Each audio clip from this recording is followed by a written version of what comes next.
Good morning all of you. Mission institute Prayagraj के official YouTube channel पर आप सबका स्वागत है। हम लोग हिंदी की क्लासेस ले रहे थे और जैसा कि आप सबको पता है कि आप सबके पेट के एग्जाम एकदम करीब में आ चुके हैं।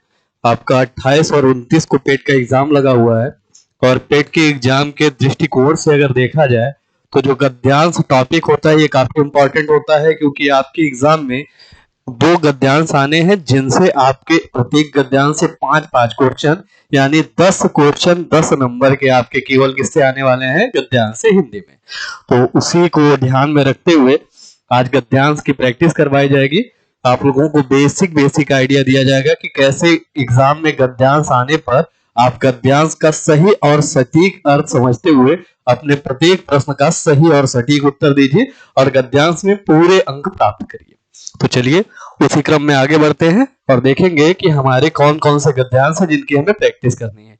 ये गद्यांश बेसिकली आपके यूपीपीएससी के एग्जाम्स में आए हुए गद्यांश है, तो बहुत ज्यादा चांसेस है कि ये गद्यांश रिपीट हो सकते हैं। बाकी अगर गद्यांश अलग आएगा इसी आधार का गद्यांश आएगा, यानी कि जो लेवल होगा, जो स्टैंडर्ड होगा, इसका जो इसका कठिनाई का स्तर होगा वो क्या रहेगा, इसी गद्यांश के अकॉर्डिंग आगे आपके एग्जाम में आने वाले गद्यांश का कठिनाई का स्तर होगा। स्तर में कोई डिफरेंस आपको नहीं मिलेगा क्योंकि ये भी पिछले एग्जाम में आए हुए गद्यांश है, तो इनको देख करके आपको बेसिक आइडिया लगेगा कि आपको गद्यांश को सॉल्व कैसे करना है। चलिए देखिए, गद्यांश को सॉल्व करने से पहले, किसी भी गद्यांश को सॉल्व करने से पहले आप सबसे पहले उस गद्यांश के प्रश्न को पढ़िए, प्रश्न के सभी ऑप्शंस को पढ़िए, सभी विकल्पों को पढ़िए, उसके बाद आप गद्यांश को पढ़िए और 1 बाय 1 अपने क्वेश्चन का आंसर करते जाइए। जैसे देखिए क्या कहा जा रहा है, पहला क्वेश्चन, नेता क्यों नहीं चाहते कि लोग शिक्षित होकर अपने अधिकारों के प्रति जागरूक बने? सबसे सही तर्कयुक्त उत्तर कौन सा है? क्वेश्चन यही कह रहा है आपसे कि नेता क्यों नहीं चाहते कि लोग शिक्षित होकर अपने अधिकारों के प्रति जागरूक बने, सबसे सही तर्कयुक्त उत्तर कौन सा है? ऑप्शन ए कह रहा है लोगों के शिक्षित हो जाने पर लोग वोट के लिए किए गए झूठे वायदों को पूरा करने के लिए दबाव डालेंगे। ठीक। ऑप्शन बी क्या कह रहा है, शिक्षित हो जाने पर लोग रोजगार की मांग करेंगे। ऑप्शन सी कह रहा है लोगों के शिक्षित हो जाने पर नेताओं के पास कुछ भी करने योग्य कार्य नहीं बचेगा। और डी नंबर क्या कह रहा है कि शिक्षित लोग अपने वोट की असली कीमत पहचानते हैं और जाति और धर्म के आधार पर बनाए गए नेताओं के समीकरणों को बिगाड़ देते हैं। तो ये चारों जो विकल्प आपको दिख रहे हैं, ये प्रश्न को पढ़ने के बाद चारों के चारों विकल्प क्या लग रहे हैं, लग रहे हैं कि चारों अपने आप में ठीक है, लेकिन इन चारों में से सबसे सही तर्कयुक्त कौन सा होगा? क्वेश्चन में पूछा गया है कि सबसे सही तर्कयुक्त उत्तर कौन सा है, तो जो सबसे सही और सटीक तर्कयुक्त उत्तर होगा वो हमें कैसे पता चलेगा? जब हम गद्यांश को पढ़ेंगे। और गद्यांश को कब पढ़ा जाएगा? जब इस गद्यांश से आए हुए सभी प्रश्नों को पढ़ लेंगे, उसके बाद हम इस गद्यांश को पढ़ेंगे। चलिए आगे बढ़ते हैं अगले प्रश्न पे अपने, देखते हैं अगला प्रश्न क्या कह रहा है। अगला प्रश्न पूछा जा रहा है कि निम्नलिखित में से आजादी से पूर्व नेताओं की कौन सी विशेषता थी जो आज के नेताओं में दिखाई नहीं पड़ती? सबसे सही तर्कयुक्त उत्तर कौन सा है? यहां पर भी आपको तर्कयुक्त उत्तर देना है कि वो कौन सी विशेषता है जो आजादी से पहले के नेताओं में, जैसे महात्मा गांधी, नेताजी सुभाष चंद्र बोस, सरदार वल्लभ भाई पटेल, जवाहरलाल नेहरू, ये सब जो नेता थे इनमें दिखाई देती थी, लेकिन आजकल के नेताओं में वो क्वालिटी, वो गुण दिखाई नहीं देती, वो विशेषता दिखाई नहीं देती है। क्या कह रहा है? ऑप्शन ए, आजादी से पूर्व के नेता सुभाष चंद्र बोस को अपना आदर्श मानते थे। बी क्या कह रहा है? आजादी से पूर्व के नेता अनपढ़ और निर्धन जनता से झूठे वायदे करते थे। आजादी से पूर्व के नेता अपने व्यक्तिगत स्वार्थों के कारण राजनीति में आते थे। आजादी से पूर्व के नेता देश की सेवा करने के लिए राजनीति में आते थे।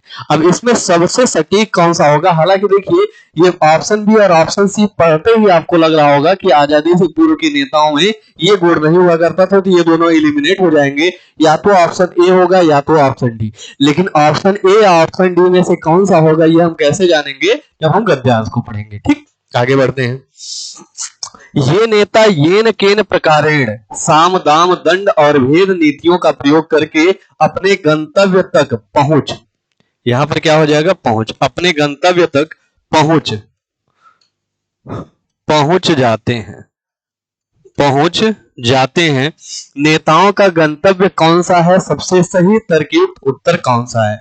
राष्ट्र का निश्चल सेवा, ऐसा तो नहीं है। जनता द्वारा किए गए वोटों से चुना जाना, महंगे इलाज के लिए विदेश जाना, देश की उन्नति। तो न तो देश की उन्नति होता है, न महंगे इलाज के लिए विदेश जाना होता है, न ही राष्ट्र का निश्चल सेवा इन्हें करना होता है। इनका केवल और केवल एक उद्देश्य होता है, और उद्देश्य क्या होता है? जनता द्वारा किए गए वोटों से चुना जाना। तो लग रहा है देखने से कि उत्तर यही होगा, बाकी सटीक उत्तर क्या होगा ये जब हम गद्यांश को पढ़ेंगे तो हमें पता चलेगा। चलिए अगले प्रश्न को बढ़ते हैं। अनुच्छेद के आधार पर बताइए कि आजकल के अधिकांश नेतागण वोट पाने के लिए जनता की कौन सी दुर्बलता का फायदा उठाते हैं? सबसे सही उत्तर कौन सा है?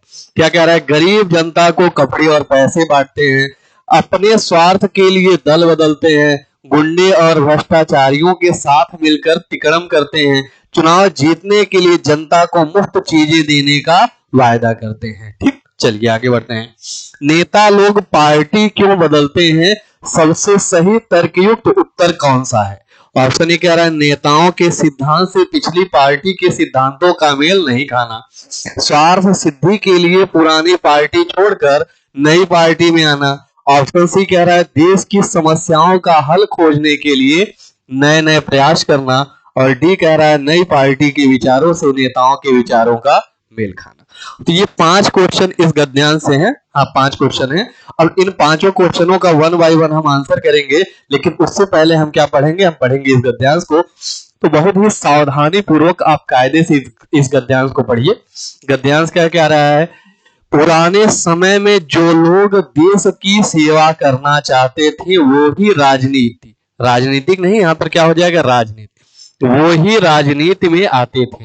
वे अपने भविष्य की चिंता छोड़कर देश की निस्वार्थ सेवा में लग जाते थे। आजादी की लड़ाई के समय तक लोगों के अंदर सच्चा देश प्रेम था। बहुत से लोगों ने आजादी के आंदोलन में जुड़कर सरकारी नौकरी तक छोड़ दी। परिवार का सुख त्याग, यहां पर क्या हो जाएगा? परिवार का सुख त्याग दिया था, और यहां तक कि अपने प्राणों का मोह तक छोड़ दिया था। कितने ही सच्चे देशभक्त इस आजादी की नींव में समा गए और इतिहास में इनका नाम तक नहीं है। यहां पर क्या हो जाएगा? इतिहास में इनका नाम तक नहीं है। आज भी हमारे देश में अनगिनत नेता हैं जो अलग अलग पार्टी के साथ जुड़े हुए हैं। आवश्यकता पड़ने पर ये लोग तुरंत पार्टी बदलकर दूसरी पार्टी में चले जाते हैं। नेतागिरी का लोभ निसंदेह मनुष्य को पतित बनाता जा रहा है। पतित का अर्थ होता है गिरा हुआ, पतित बनाता जा रहा है। सारा देश नेतृत्व की अभिलाषा का शिकार होता जा रहा है। भाषण, गर्जन, तिकड़म और छल के झूठे वायदों और धोखे की कसमों से सारा सार्वजनिक वातावरण कोलाहल पूर्ण हो गया है। जहां देखो वही नेताजी नजर आएंगे। लगता है कि समाज का प्रत्येक व्यक्ति अब नेता बनना चाह रहा है, भले ही उसका कोई अनुगमन करने वाला न हो, यानी कि उसके पीछे चलने वाला कोई हो या न हो, लेकिन वो क्या बनना चाह रहा है? नेता बनना चाह रहा है। देश की सारी सुविधाओं का उपयोग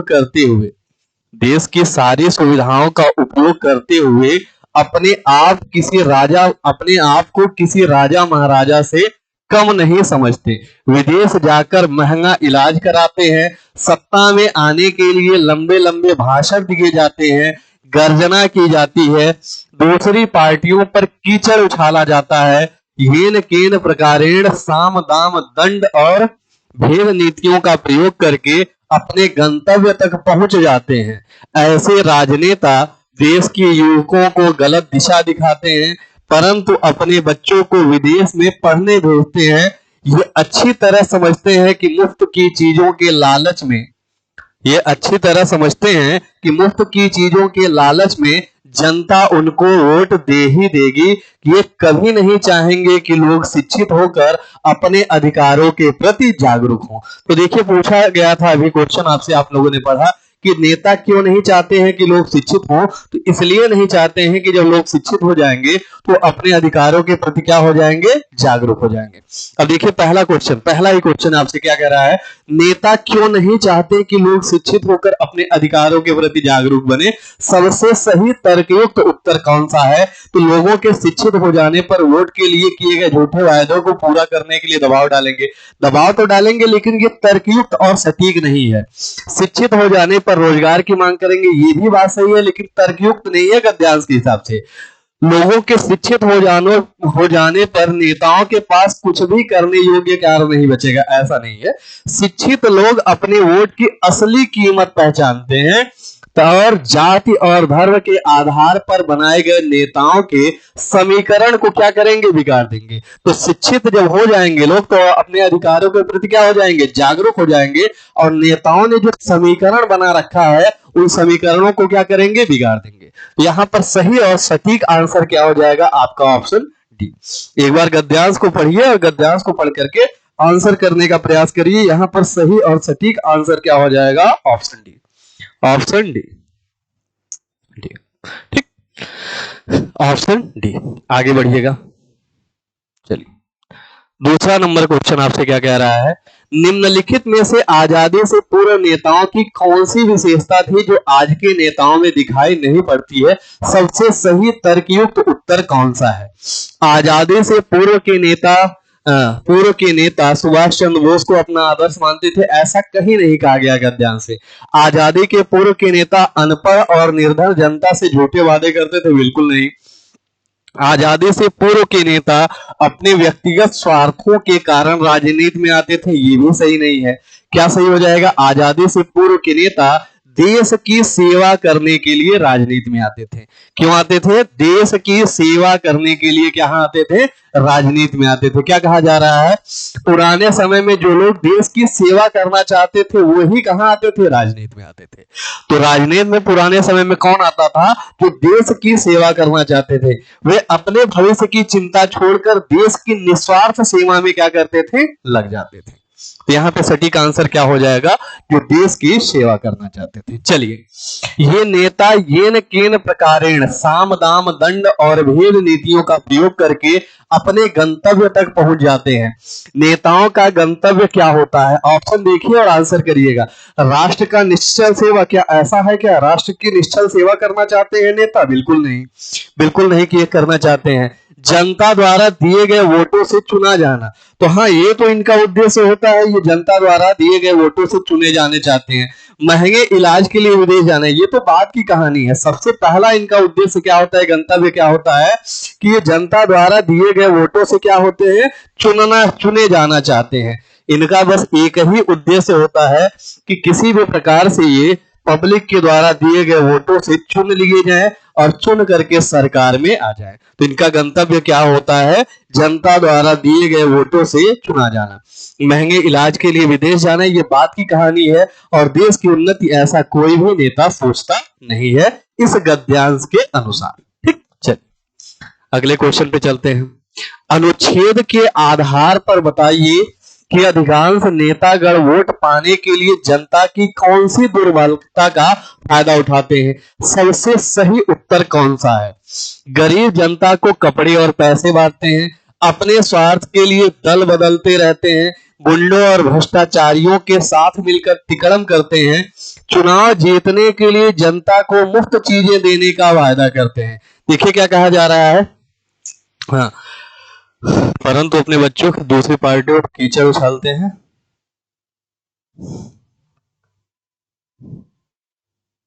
देखिए ये अच्छी तरह समझते हैं, देखिए क्या कहा जा रहा है, ये अच्छी तरह समझते हैं कि मुफ्त की चीजों के लालच में जनता उनको वोट दे देगी। तो जनता को कौन सी चीजें देने का वादा करते हैं, तो मुफ्त चीजें देने का वादा करते हैं।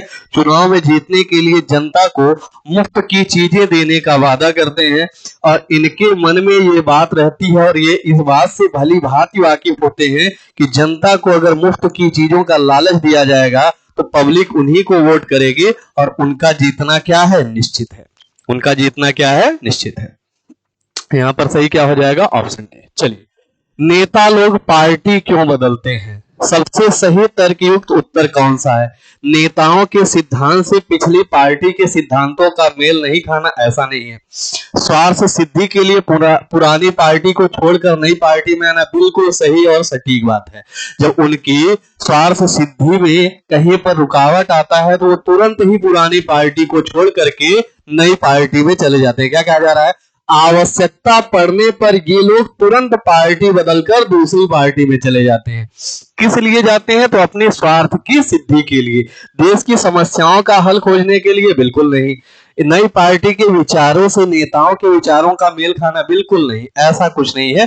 केवल और केवल जो नेतागण हैं वो अपने स्वार्थ की सिद्धि के लिए पुरानी पार्टी को छोड़ते हैं और किसी दूसरी पार्टी में चले जाते हैं। तो ये इस गद्यांश से आए हुए 5 क्वेश्चन थे। आई होप कि आपको चीजें क्लियर हो रही होंगी, आपको आइडिया लग रहा होगा कि गद्यांश को आखिर में सॉल्व कैसे करना है। सबसे पहले आप क्वेश्चन को पढ़िए, सभी ऑप्शंस को पढ़िए, उसके बाद आप गद्यांश को पढ़ते जाइए और उसके भाव के आधार पर आप अपने प्रश्नों का उत्तर देते जाइए। चलिए अगले गद्यांश की तरफ बढ़ते हैं, अगले गद्यांश की ओर बढ़ते हैं।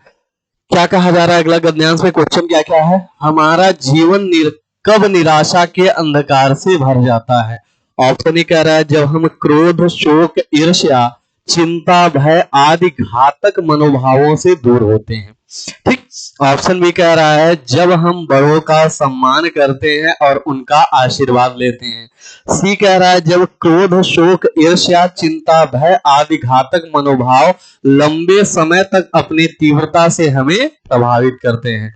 जब हम आशा, उत्फुल्लता, प्रसन्नता, मुस्कान, रचनात्मक भावों में खोए रहते हैं। हमारा जीवन कब निराशा के अंधकार से भर जाता है? तो जब हम खुश रहेंगे तब तो निराशा नहीं आएगी, जब हम बड़ों का सम्मान करेंगे तब भी नहीं, जब हम क्रोध, शोक, ईर्ष्या, चिंता, भय आदि घातक मनोभावों से दूर रहेंगे तब भी नहीं। कब होगा? तो ऑप्शन सी हो जाएगा। इसके लिए आपको गद्यांश को पढ़ने की भी आवश्यकता नहीं है, ये कॉमन सेंस पर इस क्वेश्चन का आंसर दिया जा सकता है।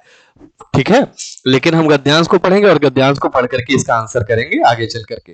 दूसरा क्वेश्चन देखिए, प्रिय घटनाओं को अपने जीवन में आकर्षित करने के लिए हमें क्या करना चाहिए? ईश्वर का लगातार ध्यान और चिंतन करना चाहिए। बी कह रहा है निरोगता, समृद्धि और सफलता के विचारों से दूर रहना चाहिए।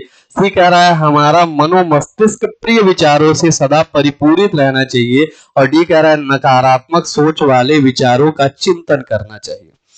8वां नंबर क्वेश्चन क्या कह रहा है? अपने दुर्भाग्य को सौभाग्य, यहाँ पर ये को होगा, अपने दुर्भाग्य को सौभाग्य में कैसे बदला जा सकता है? ऑप्शन ये कह रहा है ज्योतिषी को अपनी जन्म पत्री दिखा करके, सुबह उठकर चींटियों को आटा और चीनी खिलाने से, अपने मस्तिष्क के विचारों पर ध्यान देकर लगातार रचनात्मक विचारों द्वारा, शनिवार और मंगलवार को हनुमान जी के मंदिर जाकर। चलिए अभी देखा जाएगा कौन सा सही होगा इसमें।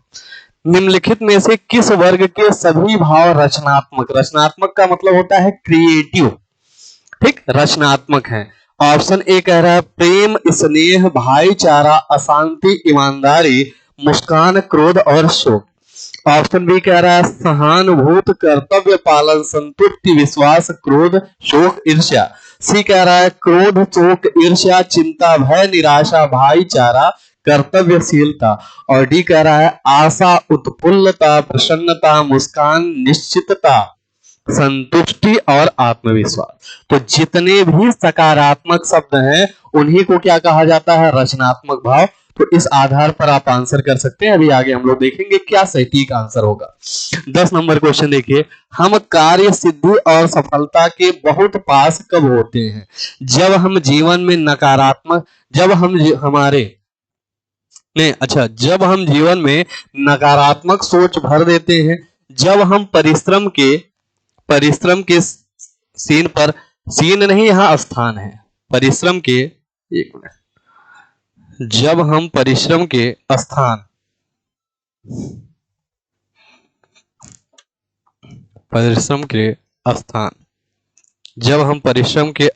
पर चतुराई का सहारा लेकर जीवन में आगे बढ़ते हैं। ऑप्शन सी कह रहा है जब हम क्रोध, शोक, ईर्ष्या, चिंता, भय आदि घातक मनोभावों को आश्रय देते हैं। और डी कह रहा है जब हम आशा, उत्फुल्लता और आत्मविश्वास की ऊर्जा से ओतप्रोत होते हैं। ठीक, अभी आगे देखा जाएगा इनके उत्तर क्या होंगे।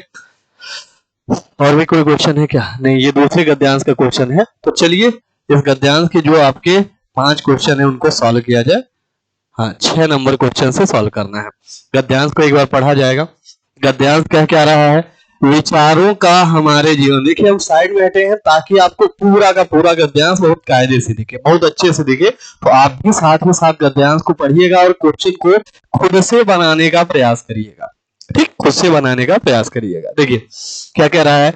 विचारों का हमारे जीवन में सर्वाधिक महत्व होता है। ठीक है, हम जैसे विचार करते हैं उसी प्रकार की घटनाओं को अपने जीवन में आकर्षित करते हैं। यदि हम उत्साह और आनंद के विचारों में रहते हैं तो जीवन में अच्छी घटनाओं को आकर्षित करने लगते हैं, और इसके विपरीत निराशा और चिंता के विचार जीवन में दुर्घटनाओं को अपनी ओर खींचते हैं।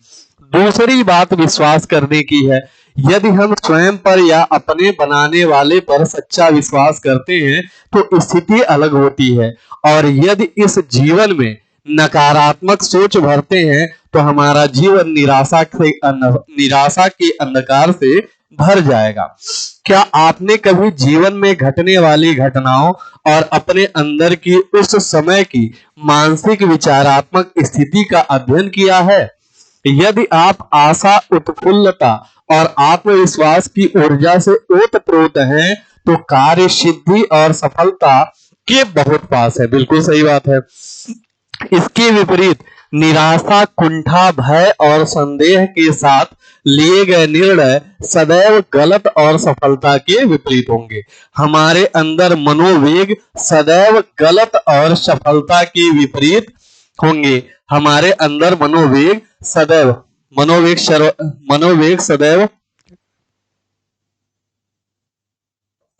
हमारे अंदर मनोवेग सदैव गलत और सफलता के विपरीत होंगे। हमारे अंदर मनोवेग सर्वदा ही विद्यमान रहते हैं, और उन्हीं के कारण, ये सही नहीं लिखा है, यहां पर लिखा जाएगा उन्हीं, टाइपिंग एरर है, उन्हीं के कारण हमारी मानसिक स्थिति बदलती रहती है। कुछ मनोवेग जैसे क्रोध, शोक, चिरकालीन ईर्ष्या, गहरी चिंता, भय, निराशा आदि के भाव सदा घातक होते हैं, और लंबे समय तक इनकी तीव्रता हमें शारीरिक, मानसिक और भावनात्मक रूप से पंगु बना सकती है। आशा, उत्फुल्लता, प्रसन्नता, मुस्कान, निश्चिंता, शांति, संतुष्टि, विश्वास, आनंद आदि भाव रचनात्मक होते हैं, और लंबे समय तक इनके अभ्यास द्वारा निरोगता, समृद्धि और सफलता प्राप्त की जा सकती है। कई वैज्ञानिकों ने प्रयोग द्वारा इन तथ्यों की पुष्टि की है। आज हम यदि इन विचारों पर ध्यान देना शुरू कर दें तो दुर्भाग्य को सौभाग्य में बदल सकते हैं। वेदों में परमात्मा से यही प्रार्थना की गई है, आनो भद्राः क्रतवो यन्तु विश्वत। सभी दिशाओं से नेक विचार मेरे ओर आए। ठीक, ये इनका अर्थ है। चलिए समझिएगा क्वेश्चन क्या कह रहा है आपसे। इस पूरे गद्यांश को पढ़ करके यही कहा जा रहा है कि विचार आपके जैसे होते हैं वैसे वैसे ही आपके जीवन में चीजें होना शुरू हो जाती है, जीवन में वैसे वैसे घटनाएं घटना शुरू हो जाती हैं। अगर आप अच्छा सोचते हैं, आप प्रसन्न रहते हैं, तो आपके जीवन में सारे काम बड़े अच्छे होते हैं। इसके विपरीत अगर आप दुखी रहते हैं, आप कुंठा से, ईर्ष्या से, क्रोध से भरे रहते हैं, तो आपके जीवन में तमाम प्रकार की कठिनाइयां आती हैं। चलिए पढ़ते हैं। हमारा जीवन कब निराशा के अंधकार से भर जाता है? तो जब हम क्रोध, शोक, ईर्ष्या, चिंता, भय आदि घातक मनोभावों से दूर होते हैं। बिल्कुल नहीं, दूर होते हैं तब थोड़ी भरेगा। जब हम बड़ों का सम्मान करते हैं और उनका आशीर्वाद लेते हैं, बिल्कुल नहीं, तब भी नहीं भरेगा। जब क्रोध, शोक, ईर्ष्या, चिंता, भय आदि घातक मनोभाव लंबे समय तक अपनी तीव्रता से हमें प्रभावित करते हैं, बिल्कुल सही बात है कि जब ये सारे भाव लंबे समय तक हमें अपनी तीव्रता से प्रभावित करते हैं, तो उस समय हमारा जो मन होता है वो क्या होता है, निराशा के अंधकार से भर जाता है। हमारा मन क्या होता है, निराशा के अंधकार से भर जाता है, अगर ये सभी भाव लंबे समय तक हमारे मन में दबे रहेंगे। जैसे देखिए क्या कहा जा रहा है, कुछ मनोवेग जैसे क्रोध, शोक, चिरकालीन ईर्ष्या, गहरी चिंता, भय, निराशा आदि के भाव सदा घातक होते हैं और लंबे समय तक इनकी तीव्रता से शारीरिक और मानसिक और भावनात्मक रूप से पंगु बना सकती है। आशा, उत्फुल्लता, प्रसन्नता, मुस्कान, निश्चिंतता, शांति, संतुष्टि, विश्वास, आनंद आदि भाव रचनात्मक होते हैं और इनके अभ्यास से, इनके निरंतर अभ्यास से निरोगता, समृद्धि और सफलता प्राप्त की जा सकती है। क्लियर है कहानी? चलिए, तो यहां पर सही जवाब क्या हो जाएगा, ऑप्शन सी। अगले पे आते हैं, अगले क्वेश्चन पे आते हैं। प्रिय घटनाओं को अपने जीवन में आकर्षित करने के लिए हमें क्या करना चाहिए? ईश्वर का लगातार ध्यान करना चाहिए, ऐसा कुछ नहीं कहा गया है। निरोगता, समृद्धि और सफलता के विचारों से दूर रहना चाहिए, नहीं नहीं नहीं, इनके तो पास रहना चाहिए। हमारा मनोमस्तिष्क प्रिय विचारों से सदा परिपूरित होना चाहिए, बिल्कुल सही। जो मनोमस्तिष्क है वो क्या होना चाहिए, अच्छे अच्छे विचारों से हमेशा क्या होना चाहिए, भरा होना चाहिए, अच्छे विचारों से हमेशा परिपूरित होना चाहिए। ऑप्शन डी क्या कह रहा है, नकारात्मक सोच वाले विचारों का चिंतन करना चाहिए, ना ना, इनका चिंतन नहीं करना चाहिए। हमेशा क्या होना चाहिए, प्रसन्न होना चाहिए, हमेशा प्रफुल्लित होना चाहिए, हमेशा खुश होना चाहिए। अगले प्रश्न पे आते हैं। अपने दुर्भाग्य को सौभाग्य में कैसे बदला जाता है, बदला जा सकता है? ज्योतिषी को अपनी जन्म पत्री दिखा करके, तो ज्योतिषी की तो कोई कहानी नहीं कही गई है। सुबह उठकर चींटियों को आटा और चीनी खिलाने से, बिल्कुल नहीं। अपने मस्तिष्क के विचारों पर ध्यान देकर लगातार रचनात्मक विचारों दे आ रहा, बिल्कुल। लगातार अगर आप रचनात्मक विचारों को अपने दिमाग में लाएंगे, अपने मस्तिष्क में लाएंगे, तो इन विचारों के द्वारा आप अपने दुर्भाग्य को किसमें बदल सकते हैं, सौभाग्य में। जैसे क्या कहा जा रहा है, देखिए यहां पर क्या कहा जा रहा है, आशा, उत्फुल्लता, प्रसन्नता, मुस्कान, निश्चिंतता, शांति, संतुष्टि, विश्वास, आनंद आदि भाव रचनात्मक होते हैं और लंबे समय तक इनके अभ्यास द्वारा निरोगता, समृद्धि और सफलता प्राप्त की जाती है। कई वैज्ञानिकों ने प्रयोगों द्वारा इन तथ्यों की पुष्टि की है। आज हम यदि इन विचारों पर ध्यान देना शुरू करें तो दुर्भाग्य को सौभाग्य में बदल सकते हैं। किन विचारों पर? तो इन्हीं विचारों पर जो आपके कौन से विचार हैं, रचनात्मक विचार हैं, जो सकारात्मक विचार हैं। तो अपने मस्तिष्क के विचारों पर ध्यान देकर लगातार रचनात्मक विचारों द्वारा आप अपने दुर्भाग्य को किसमें बदल सकते हैं, सौभाग्य में। चलिए, शनिवार और मंगलवार को हनुमान जी के मंदिर जाकर, ऐसी तो कोई बात वाक्यांश में कही ही नहीं गई है। चलिए अगले क्वेश्चन पे आते हैं, 9वें नंबर। निम्नलिखित में से किस वर्ग के सभी भाव रचनात्मक हैं? रचनात्मक होने का मतलब है जो क्रिएटिव हो, यानी कि जो सकारात्मक हो।